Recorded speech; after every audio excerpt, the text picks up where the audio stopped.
What is up, hobby fans in the Ring Army? My name is Nized or Anthony, and welcome back to the channel. Today I'm bringing you all another Project Playtime video, but this time it's something that I wanted to do for a little bit now. It's something similar that I've been doing recently, and I've noticed that you guys have been liking these type of videos, but today I'm going to be doing it face to face. Before we get into the video, I just want to do like a little disclaimer that all these opinions are mine and mine only. Whether you guys agree or disagree, this is just my vision. You might disagree on some things, you might agree, but overall it's just my take, okay? And try not to take it personally. I'm just trying to give you guys a different perspective on things, the way I see things that could possibly be good for the game. And if you guys don't know, I have basically 4 parts of my suggestions for Project Playtime. I even made a whole playlist so you guys can go watch it back to back. I have like over 50 suggestions, and I might bring some of those in this video because those are like the ones that I find to be the most important, or the most important to know anyway. So I highly recommend watching those if you haven't already. I also want to note that I still stand by those suggestions in those videos, and I even made some on my Twitter before, so if you haven't followed me on Twitter yet, I'd recommend doing so, and I'd appreciate your support. Anyways, let's get right into the video. So the first quality of life change is that I would want to see a sabotage rework. So if you guys don't know what a sabotage is, it's basically only a thing for monsters, and they can activate it anytime they are available to with the press of a button, and they can basically affect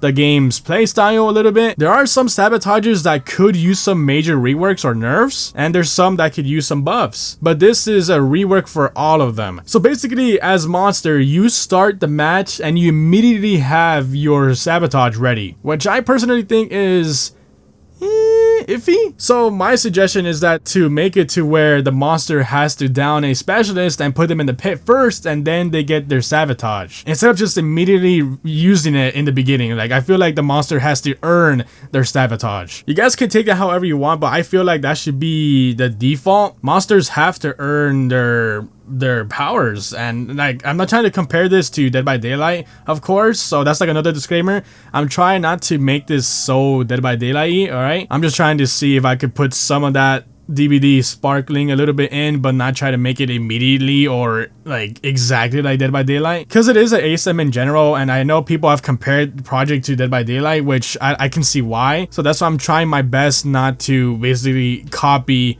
what Dead by Daylight has done, you know? So yeah, that's my first suggestion, to make sabotages earned after a pit. Only one pit. You only have to put one person in the pit, and then you can get your sabotage immediately. And then they can use it whenever they want, and then the cooldown can still be there after using it, like how it is, or how it works right now. Just that monster now has to pit one specialist in the pit to earn their sabotage. Number 2 is something that I've brought up in the past, but I want to shed more light on it. Number 2 is a proper streamer mode feature. So there is a streamer mode on Project Playtime at the moment, but it's not the absolute best. It works, and sometimes it doesn't work. For me, at least. I don't know how anybody else experiences it with that feature, but for me, it's just like a mixed thing. So streamer mode is meant to protect whoever is recording or streaming, to protect basically their name, and to hide everybody else's name in game. Project Playtime doesn't really do that. It hides the other players' names, but not 100% of the time. So my pitch is that whenever you have streamer mode on, like for yourself, it should immediately hide your name for the other teammates in game, and even in the lobby it should hide your name, and it should hide everybody else's name, of course, but like, it should work 100% of the time. This helps prevent stream sniping and targeting. Believe me, I know the feeling of being targeted and stream sniped. So streamer mode in general in any game is meant to prevent that, and Project Playtime could really use that. So once you have this feature on, it hides your name from your teammates, okay, and it hides everybody else's name, so the specialist and monster in the lobby as well, okay, in the lobby as well. So when you have this mode on, your name is just instantly hidden from everyone else, okay, and including the profile picture in game, like with the leaderboard, you can still see everybody's profile pictures and Steam, you know, profile pictures. That's basically what it is. And it should basically hide it with the question mark that some players have, just to know that you're not seeing the person you're trying to target, you know, like that should just be it. So streamer mode has to work 100%. and it has to work like that. Just hide yourself, boom, easy. And number 3 is another sabotage related thing. So there are some sabotages in Project Playtime that last for almost a minute, which includes no escape and the doors shutting down. Those 2 sabotages last like the longest if I remember correctly, but by default I feel like every sabotage should last only like 35 seconds. I feel like that's the most fair usage time for a sabotage. Sabotages in general are kind of useful, but and most of the time, well, it depends what you run, obviously, but I feel like it's not the most effective thing in the game. So I feel like every sabotage in general should just last 35 seconds, okay? Every single one, even if you have it tier 3, by default, it should just last 35 seconds. That's just my opinion. Let me know what you guys think about that, and you guys can fight me. I don't know. Number 4 might be a little controversial like that, and I can see why Project Playtime did it in phase 3, like with these changes.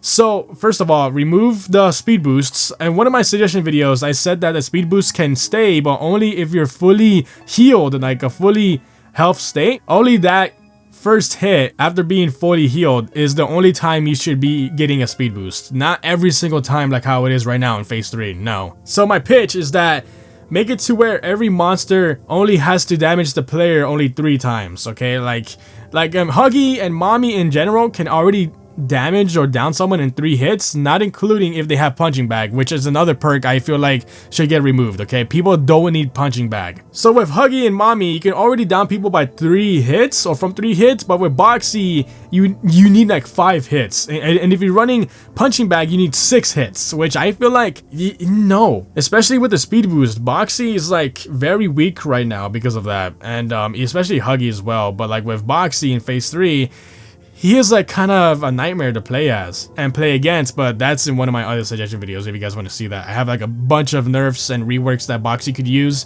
so you can go ahead and watch those. And of course, every monster should have a cooldown after getting a hit on someone, and that already is kind of a thing, but only like for like a second. There's only like a second cooldown after getting a hit, and I found that very unfair, especially for like Boxy players or like for Mommy players. Like, no, it's just very bad. Like Mommy can easily catch up to the player after hitting them, and Huggy not at all. So I feel like every monster, including Boxy, should only be able to hit a specialist only 3 times, and then they can down him, you know. And of course there should be a hit cooldown between hits, you know, just to be more fair, but remove the speed boost, okay? That's if they remove the speed boost with this, okay? If not, then there should not be any cooldown, hit cooldown. But if they remove the speed boosts, have a cooldown so it's easier and more fair for the specialists, and only 3 hit down, you're done, okay? Number 5 and number 6, I don't know where we are, but I'm just gonna be not like numbering them anymore. So this next one is a DC penalty, which is another suggestion that I have mentioned in the past, but this time I'm gonna bring it back up because I feel like that should be an obvious thing. Not many games have this. Dead by Daylight is most famous for having a DC penalty. I don't know about any other ASIMs, you know, but in phase 2 of Project Playtime, there was a DC penalty, but only for the host. So for example, when there were lobbies in the game, you could host a lobby, and obviously you're the host of the lobby, and if you leave, you have a 9-minute DC penalty from hosting another game. You have to join someone else's server to play Project Playtime, but you cannot host one for yourself. So that one is not the best feature, but this time it should be for both sides. So if a monster DCs within like the first few minutes of the match, so for example, you DC in the first 3 minutes, okay, I will say 3 minutes, and you leave the game as specialist or a monster in the first 3 minutes, you get a DC penalty, maybe for like 30 seconds the first time, a minute. Basically how Dead by Daylight has it, okay? Just a DC penalty is good to have, you know, to prevent trolls from wasting y'all's time in the lobby like that. If they leave, you know, they can get the DC penalty and not get in your lobby again, you know. It's just the way I feel like it's fair. It's fair, you know. Yeah, that's the way I see it. A DC penalty for both sides should be good. And let me know what you guys think about that one, because I have mentioned it before, but I just wanted to shed more light on it. The next one is another one I have mentioned before, but this time I'm basically double downing on it.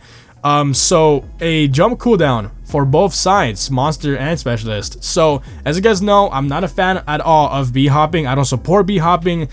Even in phase 2 when they had the grapples like that, you can grapple onto with your grab pack hand and you can get a little boost. Those were really controversial because like Even mobs said it themselves that they removed it in phase 3 because they weren't used the way they were intended to be used, because the bee hoppers abused it by grappling onto the grapple hook, and then they can bee hop using the mouse scroll wheel to basically not get... Dude, my mouth is clicking so much. You guys hear that? Weird. Okay, sorry. So like they can abuse it by bee hopping with the mouse scroll wheel after using the grapple, and you can basically not get a jump cooldown and basically get a speed boost across the entire map. Like, I've seen it before, and that's one of the main things I hated about the grapple things or whatever. And in phase 3 with the speed boost you get with every single hit, okay, people can still bee hop. And they can take advantage of that and abuse that and basically get away from the monster across the map if they do it correctly, which I feel like is very bad for the health of the game, especially for monster players. Even for Huggy. Huggy struggles because he is the weakest monster in my opinion, and especially when in vents, people can bee hop in vents, and it's not good.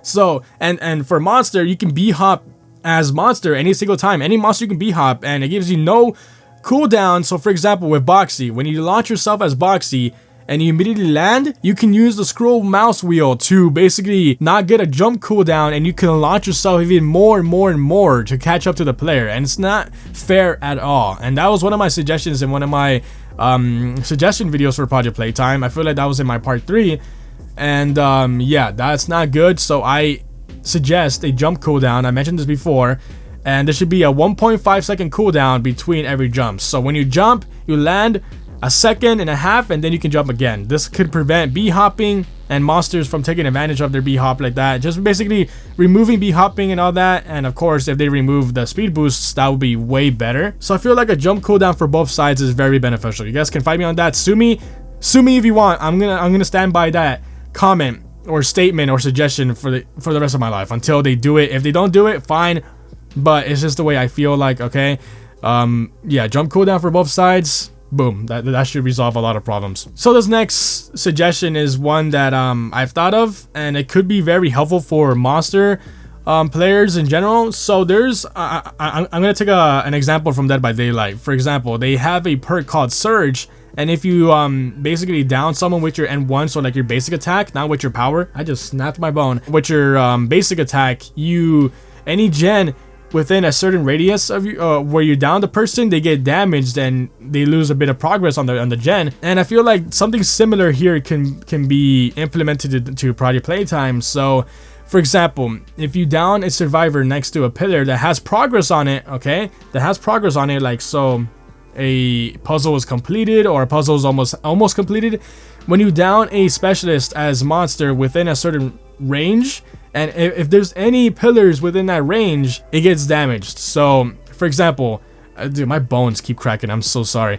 So for example, you finish the matching puzzle, like the one where you have to like turn the little squares to match to make a whole image. Well, let's say the monster downs next to your pillar, okay? It damages the pillar and it resets the entire puzzle, the one where you have to match the pictures. That one can get reset. And for example, you're about to finish the piano puzzle, okay? Let's say you're 4 patterns in, and I think it's like it takes 6 or 5 patterns to complete the puzzle. So let's say the monster downs and your pillar gets affected by it. Let's say you're on the 5th pattern, it goes down to the 4th pattern. Okay, it only goes down once, okay? So it's not entirely broken, you know? So that's the way I feel like each puzzle can get damaged like that, just to make it easier for the monster to catch up if they are pit rushing or they're getting the parts really quick, you know? Just to help the monster a little bit, okay? I feel because there's like nothing to regress, or yeah, to regress the pillar progresses. Like there's nothing for monster, and I feel like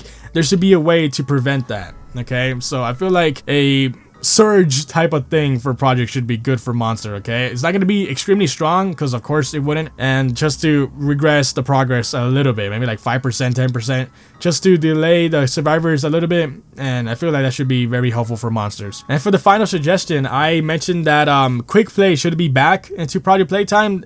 Quick play was a thing for phase 1 and phase 2, but in phase 3 with this new matchmaking system, they got rid of quick play. So now we can only choose if you want to play as monster or survivor okay, and there's no custom games. So back in phase 1, phase 2, there were lobbies, and in lobbies, someone random, or if you were like chosen to be monster like that, or if you change your status that you want to play as monster as well, and a lot of people can do that as well, somebody random in the lobby would be chosen as monster. I feel like that was the best thing, and they should bring that back, but also leave in the killer and survivor role. They should leave that in and have quick play back. Okay, that's the way I feel like you guys can do whatever you want with that, but I feel like that should be very beneficial. So keep quick play. So you can either, when you click quick play, you get thrown into a match, okay, and you can either be monster or specialist. It's random. And keep the role picker. So if you want to play monster specifically, you should be able to keep that in.